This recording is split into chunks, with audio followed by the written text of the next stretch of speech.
Oh boy! A Child! cat!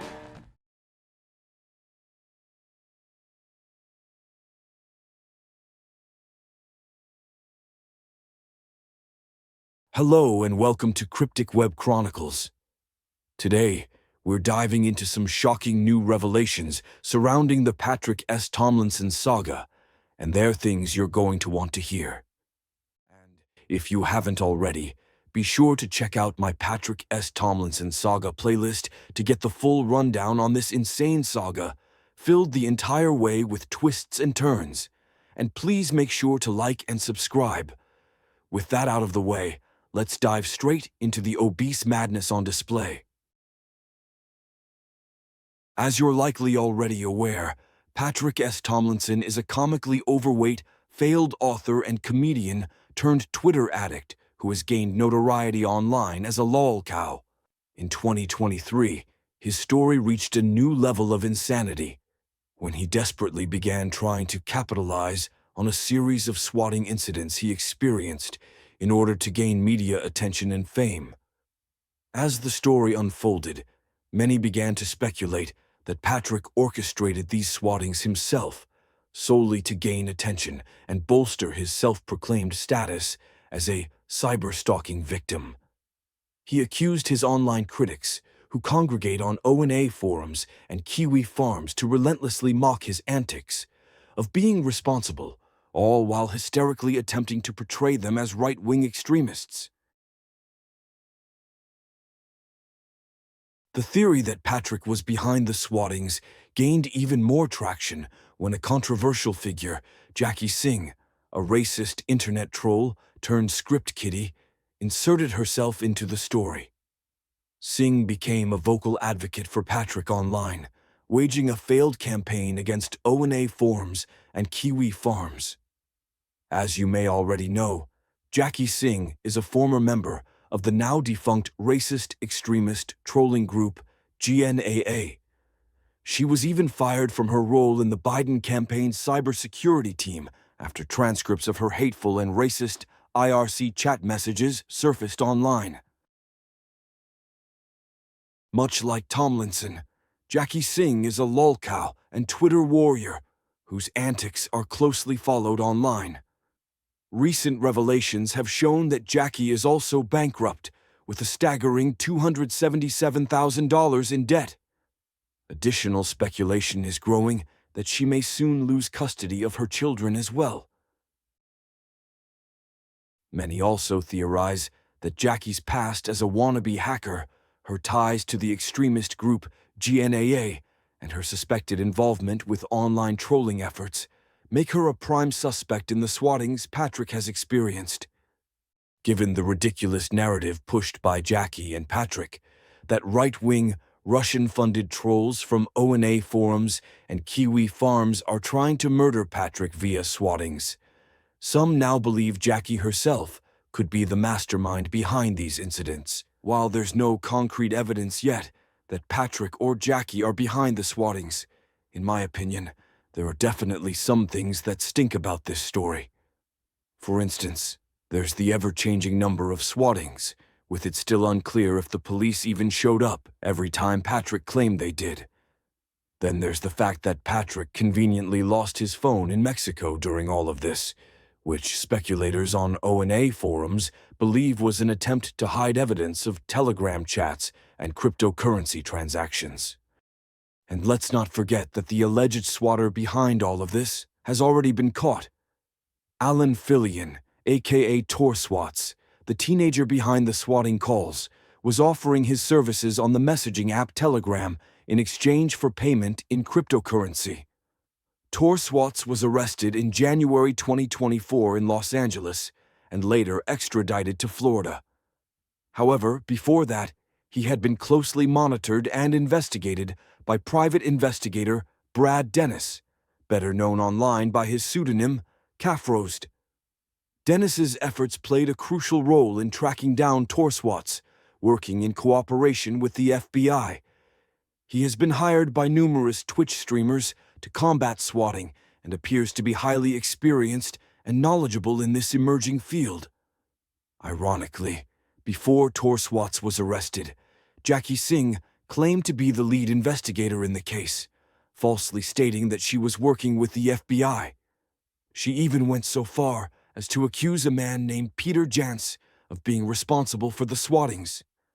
The FBI later confirmed this was false and even remarked in filings that Jackie was basically full of shit and that she stunk so bad it attracted flies. Kafrost also took a dig at Jackie on Twitter at one point, pointing out that her so-called investigation consisted of her Googling a username associated with Torswatz and doxing the first person she found connected to it.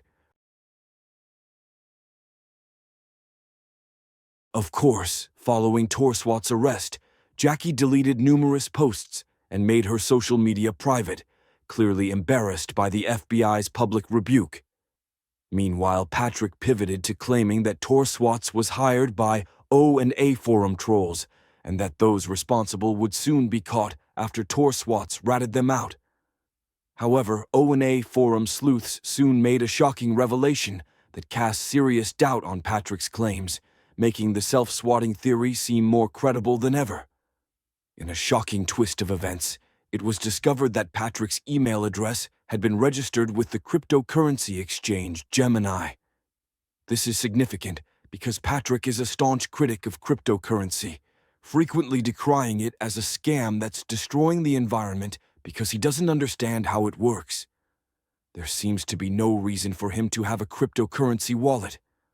When it was revealed that he was registered on Gemini, he denied having an account and later alleged that his stalkers created the Gemini wallet using identity fraud. He wrote a tweet in April of 2023 saying, "From what we can tell, our stalkers used the personal information they've doxed to open a Telegram account under my name and phone number, as well as a Gemini crypto wallet using my email address and possibly social security number, which they've previously used for fraud." These claims reach new heights in terms of being outlandish and unbelievable, and many immediately doubted their plausibility. Kafrost, the expert investigator who helped capture Torswatz, had his own input on Patrick's bizarre claims, and what he wrote would be extremely telling. Crypto exchanges like Coinbase and Gemini employ some of the most advanced anti-fraud technologies available and enforce the strictest KYC, Know Your Customer, policies.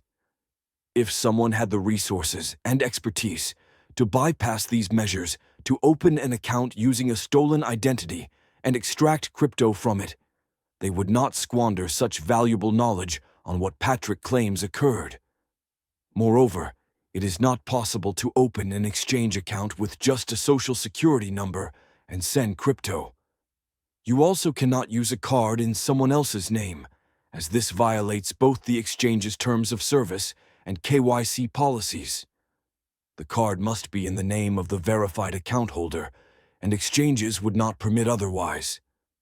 Additionally, crypto exchanges require multiple layers of verification beyond an SSN to ensure accounts are not fraudulently created. These include photo ID uploads, facial recognition checks, and proof of residence. All of this makes Patrick's claims even more implausible.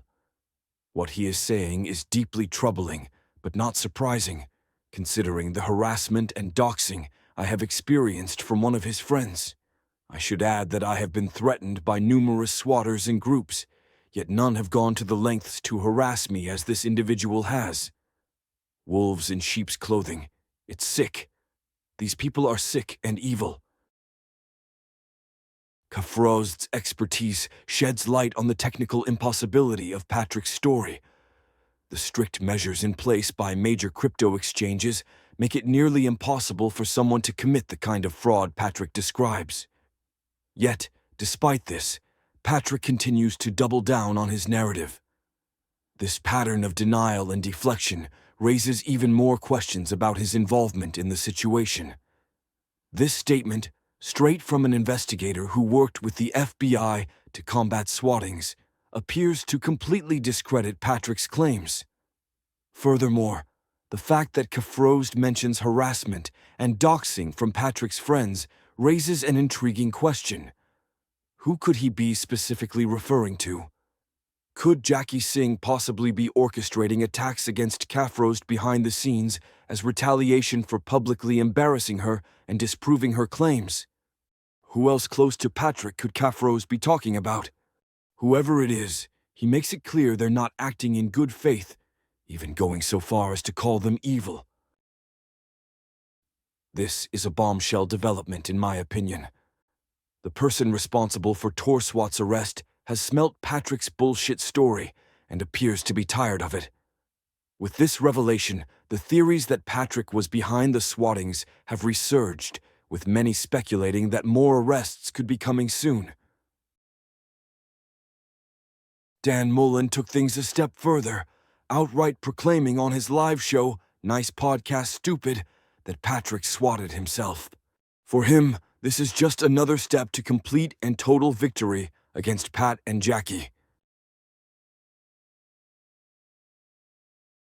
With the heightened tensions surrounding Trump's victory at the ballot box and these new bombshell revelations coming to light, it's likely we'll see some increasingly desperate moves from Patrick as he faces more setbacks and losses.